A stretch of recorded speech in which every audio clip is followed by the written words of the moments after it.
Hey everyone, welcome back. Here we will be learning about the epic.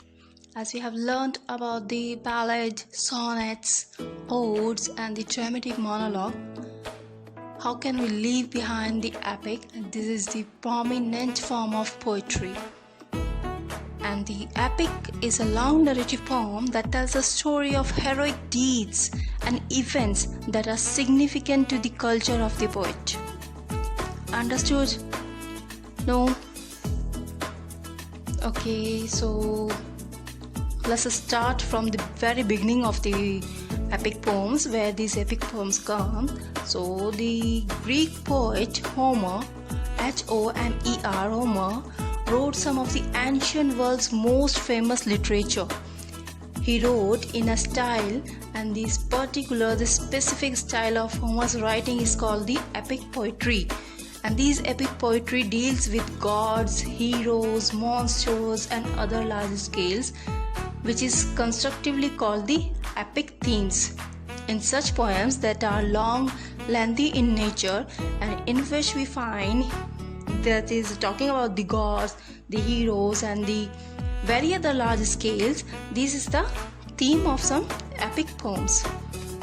An epic poem, epic, or we should also call it epopee, E-P-O-P-E-E, is a lengthy narrative poem. Another type of epic poetry is epyllion, E-P-Y-L-L-I-O-N. Epyllion is a brief narrative poem with a romantic or mythological theme. In the epic poetry, we see the large-scale themes where we talk about the heroes, the grandeur things. And in the epyllion, we talk about the romantic or mythological theme, and it is brief, it is short in the nature. As far as our epic poetry are long in the nature. If we go through the definition of epic poetry, it's a long narrative poem in elevated style, recounting the deeds of a legendary or historical. For example, the Iliad and the Odysseys, these are epics, very famous epics. And if I talk about the another definition, it could be a work of art, such as a novel or drama that resembles or that suggests an epic. So these type of epics, we can take an example of War and Peace. War and Peace, written by Leo Tolstoy, L-E-O-T-O-L-S-T-O-Y, Leo Tolstoy. Famous work War and Peace is another example of an epic poetry. If you are still confused, so I'll be sharing some famous examples of epic poetry that are the ancient Indian Mahabharata and the Ramayana. You can consider the Mahabharata and Ramayana as the epic poetry. And if we talk about the English literature, we can take the Old English Beowulf. This is also a perfect example of epic poetry. And Dante's Divine Comedy, of course. It is the oldest epic recognized in the English literature world. And Paradise Lost, who can forget the Paradise Lost, written by Milton? Perfect example of an epic. I'm sure you must be understood what is the epic now.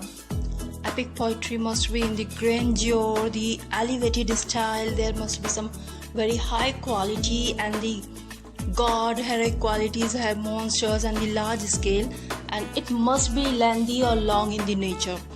Wherever we see these type of poems, we consider them as the epic.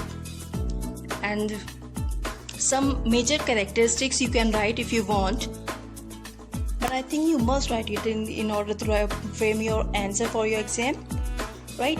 So number one is it covers many nations or the known world.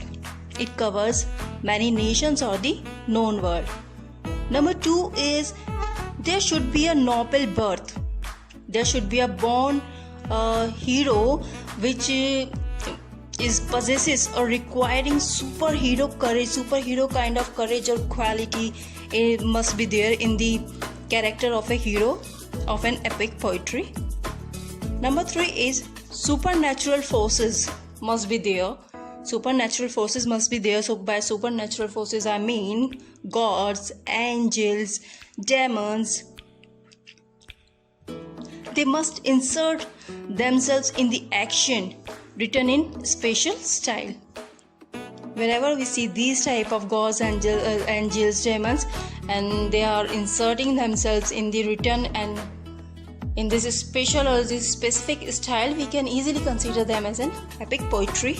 And number 4 and the last point is the poet tries to remain objective. Here, poet cannot be an active speaker. He remains passive there. It is quite distinguished in order to the dramatic monologue, where the speaker is active, but in the epic, the poet is passive, right?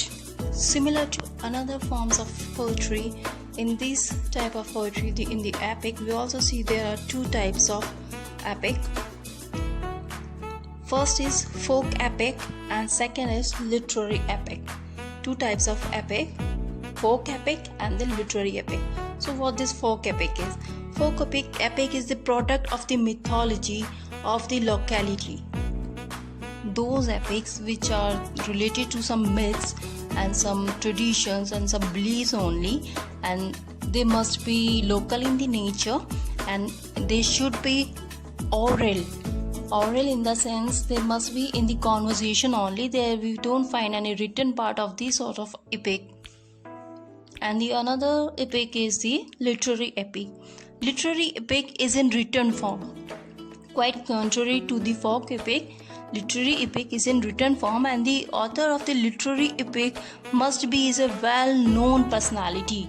He should not be a general or any common people. The author must be a well-known personality, and all the theme must included in those poetry. So as it is describing that in such poetries where we find the epic themes talking about some angels or demons or some large scale, and it must be in the written form, so and the author must be of high level, cannot be a common or a general man. In such poetry we consider it a literary epic, and those who are only in beliefs and myths and oral type of, they would be considered as folk epic. Okay, this is the form of poetry written on the epic. In next video I'll be discussing the elegy.